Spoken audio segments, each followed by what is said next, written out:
All YouTubers, it is I, Hellgear, and it's time again for another discussion. This time in our Squid Research Lab inbox on our Switch channel, Ability Perk Bomb Defense Up DX.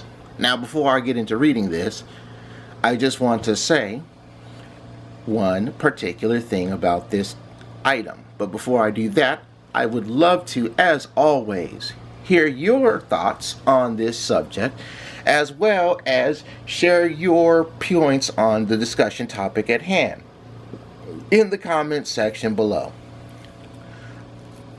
I'm always looking forward to reading your comments on this and even having the debates. Now, do a bit of housekeeping here. When Splatoon 2 first came out, the name of this ability, or perk as I like to call it, was called Bomb Defense Up.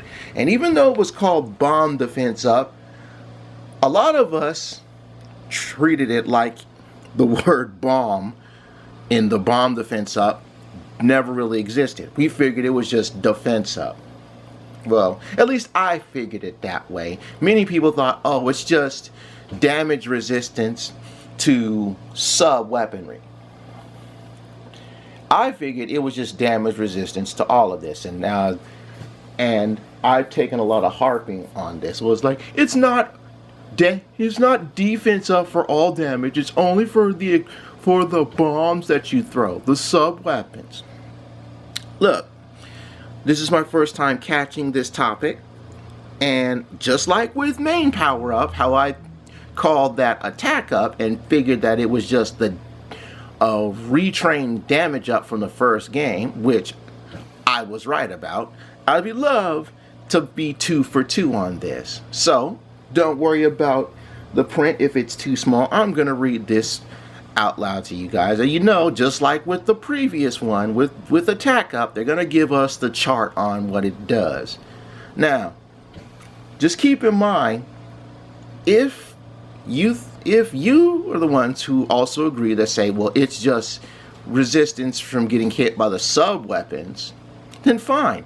But if this does give us damage resistance to main weapons, you can essentially throw away the bomb defense up and just call it defense up, and that essentially will make me 2 for 2. So here we go. Wow. 2 shots. Hello, Inklings and Octolings. Welcome to a series of articles, blah, blah, blah. Not only will you learn helpful gear and blah, blah, blah. In this 4th article, we'll be giving you tips on the Bomb Defense Up DX ability. Bomb Defense Up is a great 2-in-1 combo ability that has both the Bomb Defense Up and Cold-Blooded abilities.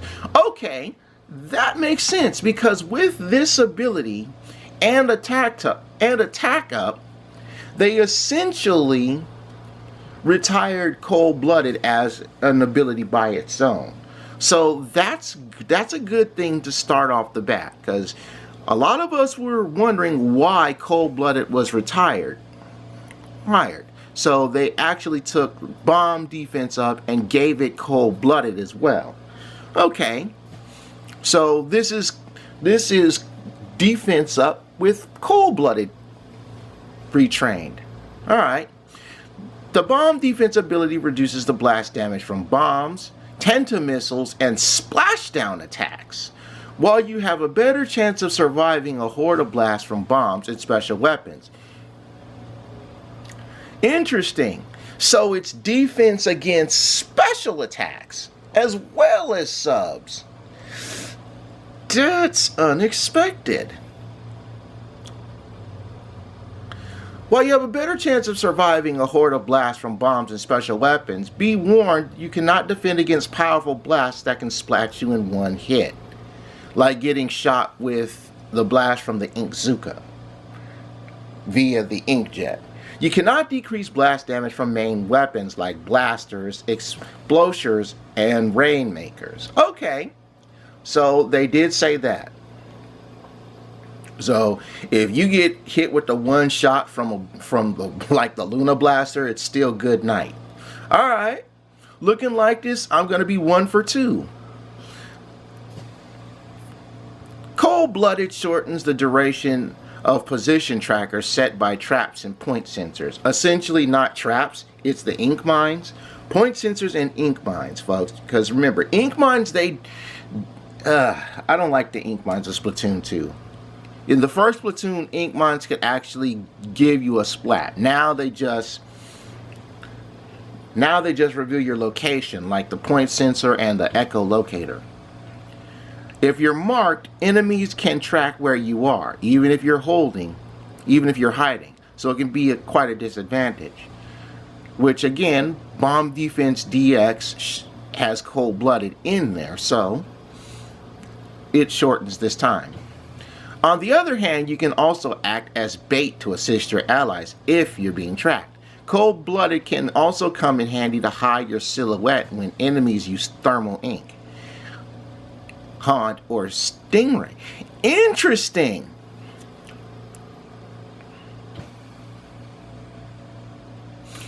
Interesting. So Cold-Blooded is a hard counter for thermal ink. Huh. Thermal ink and haunt, and even taking a hit from the stingray. Now that's good. Alright. And of course, 20 bomb defense up chunks, which you get by clicking in that. Alright, so obviously I am 1.5 out of 2. It does not deal damage to main weapons like blasters and stuff like that, but it does reduce damage you take from non-lethal special attacks. As you saw, splashdown, tentamissiles.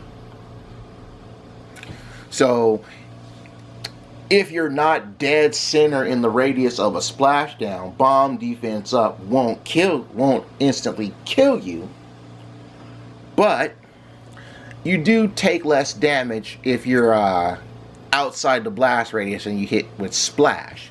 The same goes for tentamissiles, and from what I'm guessing, probably the same thing for the spirit bomb as well. Because you know the spirit bomb, it blows up and then the blast radius expands, so you probably won't take too much damage from that. You probably won't take too much damage from the ink storm. But inkjet, if you're caught in the explosion of the baller, if you're hit with the rainmaker, blasters and explosives, that's fine. So yeah, I lose 1 point for not making it as regular defense, but it defends against certain special weapons, so that's a half. Alright, I can take 1.5 out of 2. That's actually pretty good. Good. A perk that can reduce damage from certain special attacks is not something I saw coming. The fact that it retired the Cold-Blooded ability, because not really being retired, but added to bomb defense. So essentially, bomb defense and Cold-Blooded had a baby, and the baby is bomb defense up DX. That's the ability in a nutshell. And if we're being honest here, that's actually really good to have 2 perks in one. Plus, as you just heard me read, it's a hard counter to thermal ink. Now, to those of you who don't know, thermal ink, essentially, when you're hit with your opponent's ink,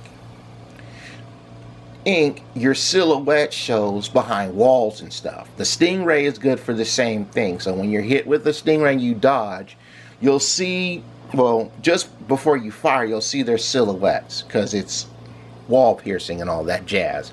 But thermal ink and haunt, when you're hit with, if you splat someone with haunt, or if you're hit with thermal ink, your position is shown through the walls as a silhouette. And depending on how many more patches of this you have, it increases the distance away from your opponent if you were to be revealed by thermals or the stingray.